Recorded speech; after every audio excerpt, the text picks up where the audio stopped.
Good morning, everyone. Happy Wednesday. Jeanette Biro here. I'm a medium and a channeler. Welcome to your Wednesday Wisdom with Spirit, where I will tune in through mediumship or channeling and see what the message is. So I'm just going to dive right in and see who's here and what's going on. So just hold on one moment.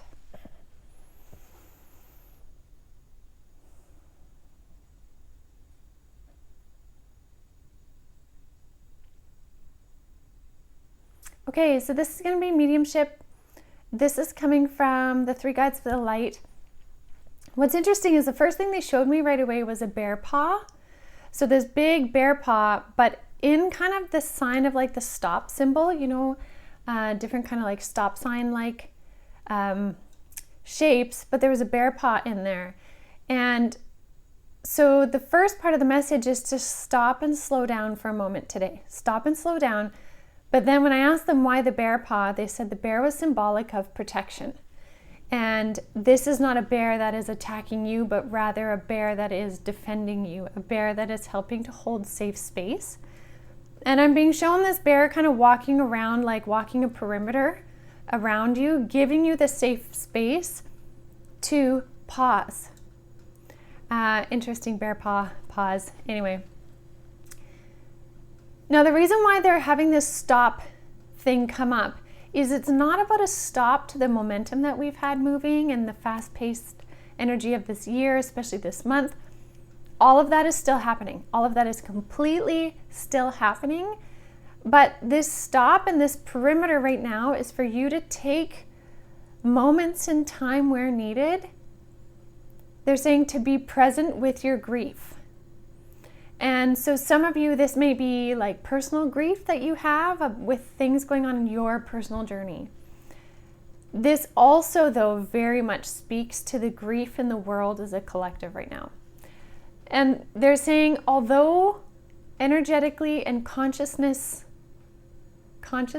speaking, the world is ascending and growing and we're moving up in frequency and consciousness at a beautiful rate that they're saying we still live in a density that has polarity of light and dark, duality, if you will. And they said we can focus our energy and intent on the light, but it doesn't mean we are ignorant to things that are still in the dark.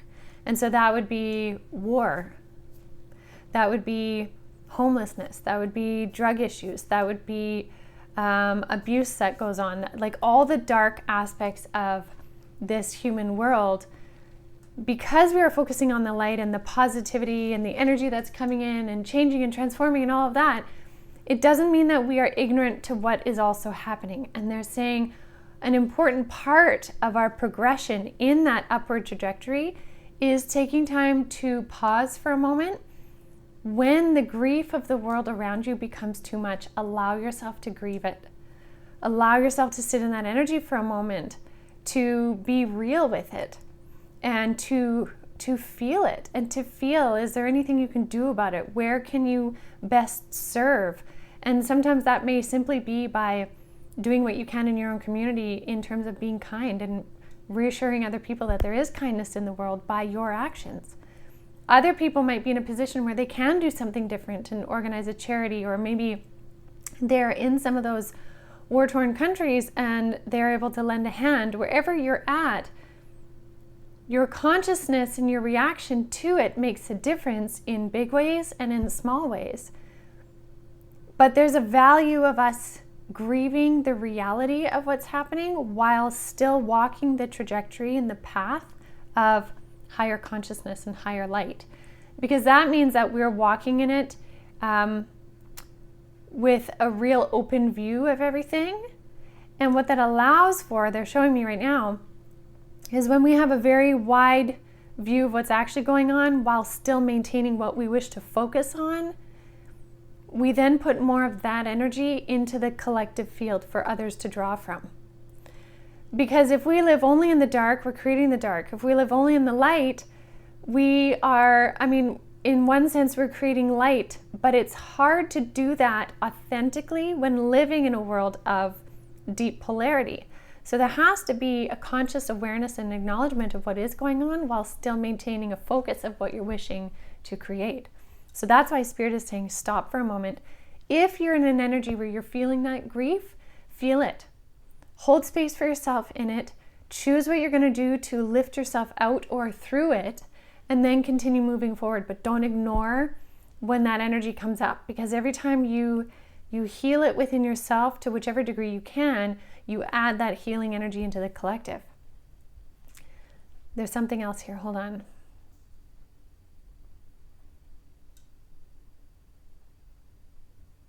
Okay, interesting. They're saying it's like pausing at the train station when waiting for the next train.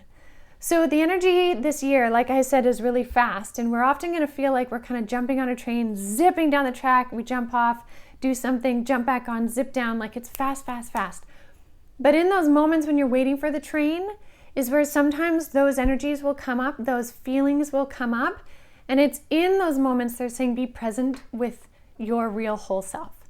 Don't deny yourself your authenticity, whether it comes through in memories and joyous things, memories of joyous things, or pondering the sad things right now. Don't deny yourself your own authenticity when you're waiting for the next train. That's so cool. I love how they said that.